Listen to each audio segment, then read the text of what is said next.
नमस्ते, मैं रुचि आ गई अपने चैनल मिथिला कल्चर पे। स्वागत है आप सभी का मेरे चैनल मिथिला कल्चर पे।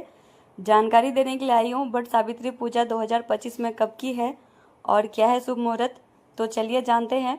2025 में बट सावित्री व्रत 26 मई सोमवार को रखा जाएगा।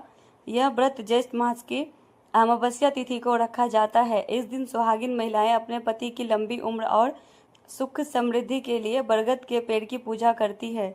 बट सावित्री व्रत 2025 की तिथि अमावस्या तिथि प्रारंभ होगी 26 मई 2025 सोमवार को दोपहर में 12:12 से। अमावस्या तिथि का समापन है 27 मई 2025 मंगलवार के दिन सुबह 8:31 पर।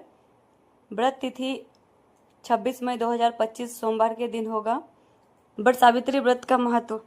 यह व्रत सुहागिन महिलाओं के लिए महत्वपूर्ण माना जाता है। यह व्रत को रखने से पति की लंबी आयु और सुखी वैवाहिक जीवन की कामना की जाती है।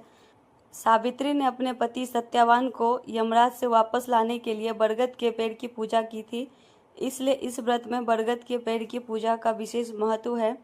बट सावित्री पूजा करने की विधि। सुबह जल्दी उठकर स्नान करें और लाल या पीले रंग के कपड़े पहने। व्रत का संकल्प लें। बरगद के पेड़ की पूजा करें और उसकी जड़ में जल चढ़ाएं। पेड़ के चारों ओर कच्चा धागा या कलावा लपेटें। सावित्री की कथा सुने या पढ़े। आरती करें। बट सावित्री पूजा की महत्वपूर्ण बातें। इस दिन महिलाएं निर्जला व्रत रखती है। इस दिन 16 श्रृंगार करने का भी विशेष महत्व होता है। व्रत के नियम और सावधानियों का पालन करें। यही जानकारी थी मेरे पास जो मैंने आप सभी को बताया है। मेरे चैनल पे वीडियो आप लोगों को पसंद आता है तो लाइक कीजिए, सब्सक्राइब कीजिए, शेयर कीजिए। जय मिथिला, जय मैथिली। Happy but Savitri.